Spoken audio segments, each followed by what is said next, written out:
Get ready to riff. Not that kind of riff. Today, we are riffing on two of my favorite side dishes, cream spinach and potato gratin. We are making my creamy Swiss chard gratin with crispy gnocchi.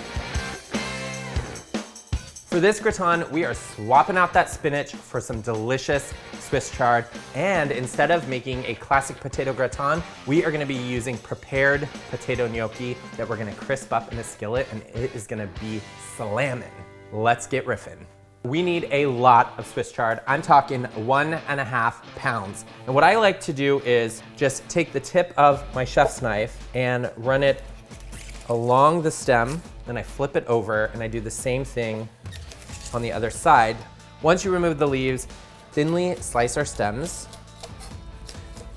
and then you're just gonna cut our leaves into strips. We got a lot of Swiss chard to get through, so let's get working.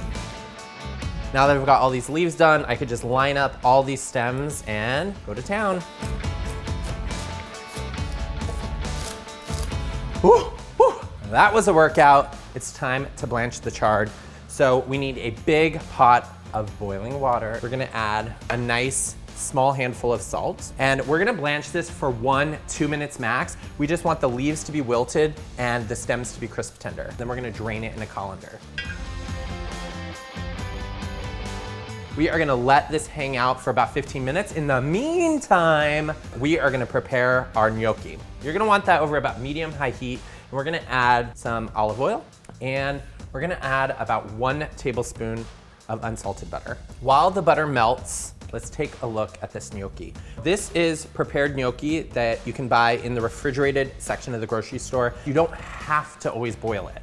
You can just cook this in a skillet with some fat, and it gets really nice and browned and crisp on the outside, and then on the inside, it gets poofy and tender. So our butter is melted. To this, we are gonna add about half the gnocchi because we don't wanna crowd the pan. That way we can ensure they're gonna get nice and browned on the outside. I like to give it a little toss, give it a little shake, because you wanna coat the gnocchi in all of that delicious fat. These are gonna cook for about 5 minutes. Actually, we're not cooking, we're riffing.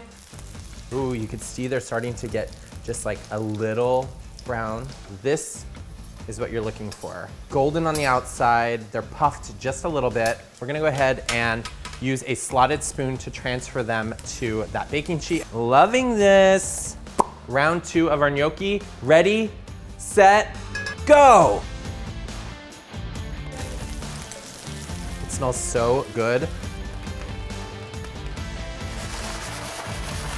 It's like tater tots, but gnocchi.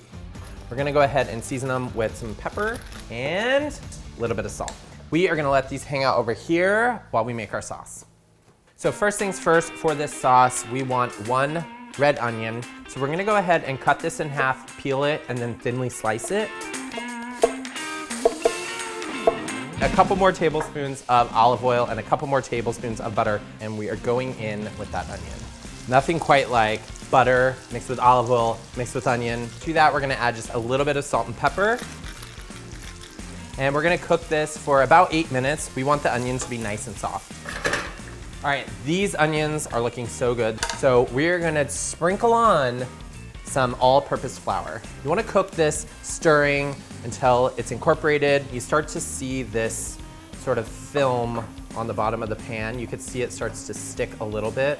Once you get to this point, it's time to start adding our milk. For this, I actually like to use a balloon whisk. That's one of these sort of really large ones because the onions do have a tendency to get tangled. And you're gonna see that it immediately starts to thicken. And as you whisk, just sort of scrape up anything that might be stuck to the bottom or the side of the pan. All right, we're gonna bring this to a simmer and we're gonna let it cook until it's thickened. It's gonna take about 5 minutes. In the meantime, we are gonna shred some Gruyère cheese. I love it so much, but we only need 2 ounces for this. You can see this is nice and thick. Let's give it a taste. Flour flavor, gone. We're gonna go in with all of that Gruyère cheese. And in addition to the Gruyère, 2 ounces of finely grated Parmigiano-Reggiano cheese. We're going in with one of my favorite ingredients to add, and that is Dijon mustard. Got a couple more. We need about 1 teaspoon of finely grated garlic. Of 1/4 teaspoon of cayenne pepper, and about 1/4 teaspoon of freshly ground nutmeg. That looks about right. Give this a stir. You know you're well mixed when all of that cayenne just sort of disappears. Let's give it a taste for seasoning. Bada bing, bada boom, we've got our sauce. Got our gnocchi ready to go. Got that Swiss chard, which I squeezed all the excess liquid out of so it won't water out. Now we're gonna fold everything into the sauce. So we're gonna start with maybe half of the gnocchi, and we'll add half of the Swiss chard. If you are a normal person, you would have done this in the big pot that you blanched the Swiss chard in. All right, we're gonna go in with the rest of our gnocchi, the rest of that Swiss chard. Give it one more fold. That is our gratin mixture.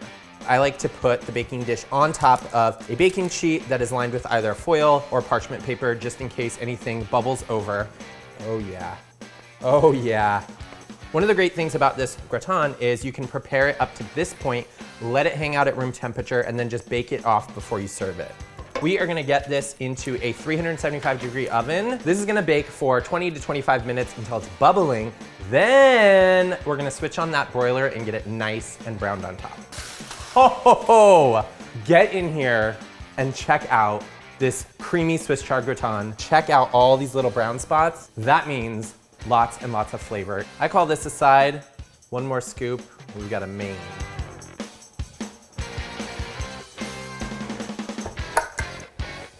I mean, I don't know what to tell you. You're gonna freaking love this. That gnocchi is crispy on the outside. It's poofy, but a little chewy on the inside. That creamy Swiss chard has so much flavor. It's got a little bit of heat from that cayenne. It is seriously rocking it. Who knew a riff could be this good?